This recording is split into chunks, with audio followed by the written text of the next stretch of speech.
कैसे पीयूष सर आप? बस यार बढ़िया। पीयूष सर, एक सवाल पूछना था आपसे। हम्म। रिसेंटली अभी जो वॉर चल रहा है इंडिया और पाकिस्तान के बीच, तो सर हम ये जानना चाहते हैं कि पाकिस्तान इतना खुश क्यों हो रहा है?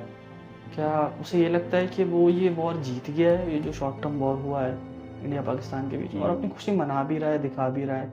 तो सर क्या एक्चुअल में पाकिस्तान जीत गया है या क्या है, वो थोड़ा बताइए। यार देखो, ये कोई पहली बात तो पाकिस्तान जीत गया है या खुशी मना रहा है, ये कोई पहली बात तो कर नहीं रहा है पाकिस्तान। तो यार इसमें सबसे पहले थोड़ा सा हम पीछे से देखते हैं। सबसे पहले तो यार इंडिया ने जो एक्शन लिया था उसकी अगर हम बात करें तो Pakistan is a nuclear country, India is also a nuclear weapon country. So आज तक के इतिहास में किसी ने भी न्यूक्लियर कंट्री के ऊपर इस तरीके से अटैक नहीं किया। तो आई थिंक मुझे लगता है ये बहुत बड़ी बात है, किसी न्यूक्लियर आर्म कंट्री के ऊपर अटैक किया गया हो, टारगेटेड अटैक किया गया हो। तो ये अपने आप में बहुत बड़ी कॉन्फिडेंस को दर्शाता है और यानी कि उसके संभावित परिणामों को सोच समझ के ही किया गया हो। तो ये गवर्नमेंट का ऑब्वियसली इसमें धन्यवाद देना पड़ेगा, क्योंकि उन्होंने डेफिनेटली एक करेजियस स्टेप जिसको बोलते हैं। तो एक तो ये सबसे पहला कि एक न्यूक्लियर आर्म कंट्री होने के बावजूद तुम पे किसी ने अटैक किया, तो ये भी एक अपने आप में बहुत बड़ा एक साइन है, एक तरीके से डिफीट का।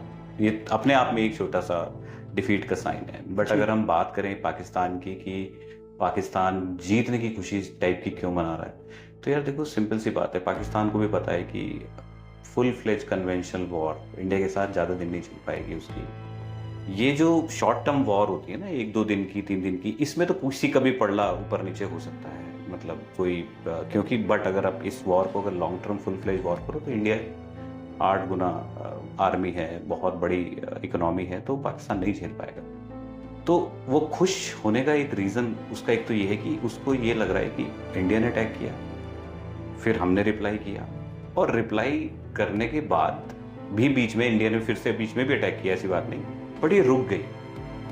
तो इस रुकने को ही वो जीत समझ रहा है नहीं, ये एटलीस्ट रुक गई, यही अपने आप में एक जीत है कि उसको ये लग रहा था शायद कि शायद ये ना रुकेगी नहीं वॉर और आगे बढ़ जाएगी।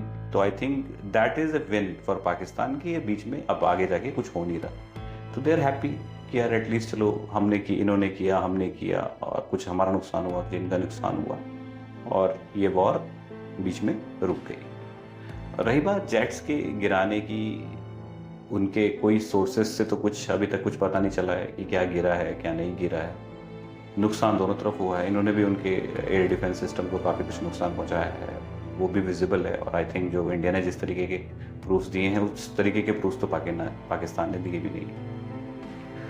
तो ये है। और सबसे अगर हम ऐतिहासिक दृष्टिकोण से देखें तो 1948 की वॉर हुई, 47-48 में जब कबालियों के तौर पे इंडिया पे अटैक किया, कश्मीर पे अटैक किया, तो कश्मीर का आज भी 70%, उस अटैक के बाद 70% पोर्शन इंडिया ने अपने कंट्रोल में कर लिया। तो पहली वॉर भी वो एक तरीके से हारा। फिर उसके बाद 65 की वॉर हुई, 65 की वॉर में लाहौर तक घुस गए थे, उसके बाद कश्मीर का एक बहुत बड़ा पोर्शन अपने कंट्रोल में ले लिया था। फिर ताशकंद में समझौता हो गया, उसमें भी उधर से भी जाने गई, इधर से भी जाने गई, तो कोई जीता तो उसमें कोई भी नहीं था। जी। I think India was in a benefit position, काफ़ी ज़्यादा टेरिटरी इंडिया ने कब्जा ले ली। जी। और 71 तो ट्रेजिडी है खैर पाकिस्तान के लिए।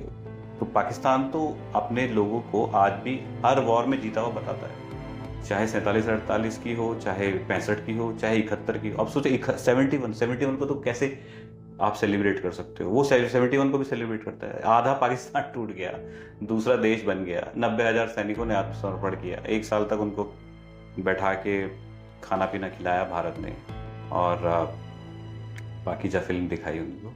तो 1 साल तक उनकी काफ़ी मेहमान नवाजी करी, उसके बाद उन्हें भेजा। इन्होंने तो सिर्फ एक आदमी को, आई थिंक पायलट को अभिनंदन। चाय पिला दी थी, तो उसमें बड़े खुश हो रहे थे। तो भारतीयों ने तो पूरा बहुत कुछ किया, फिल्म भी दिखाई थी हमने तो तो उसके बाद भी वो कहते हैं कि हम वो 71 की वॉर भी जीते थे 71 की वॉर कैसे जीत सकता है कोई इंसान? 71 में आधे खत्म हो गए, पर तो जनता को बना रखा है, क्योंकि ज़्यादातर जनता पढ़ाई लिखाई से ज़्यादा वास्ता है नहीं, ना एजुकेशन वो चाहते भी नहीं है। मदरसों की संख्या उनसे ज़्यादा है स्कूलों से, जी। तो रीज़न वही रहेगा, कंट्रोल करके रखती है जो एस्टेब्लिशमेंट है। और उसके बाद फिर 99 का कारगिल वार में तो उन्होंने माना भी नहीं कि हमारे सैनिक हैं, सारे ठोक के फिर से गेन कर लिया पोजीशन इंडिया ने। तो उसमें भी कुछ उन्होंने कुछ गेन नहीं किया। और पाकिस्तानी के लिए सबसे इम्पोर्टेंट है थोड़ी पढ़ाई करें। अब जो बुक्स हैं अपनी, वो बुक्स से बाहर जाके पढ़ें। और अब तो बहुत अच्छा है कि एआई आ गया है, चैट जीपीटी है, ग्रोक है, डीप सीक तो आपका चाइनीज ही है, उसी से पूछ लो।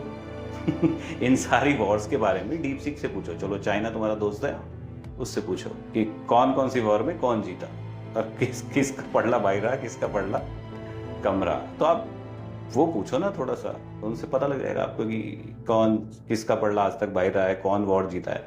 वो अभी हर वॉर सेलिब्रेट करते हैं, हर वॉर सबको कहते हैं कि हम जीते थे। अब बताइए, और जनता मान भी लेती है क्योंकि पढ़ाई लिखाई की कमी है उस वजह से।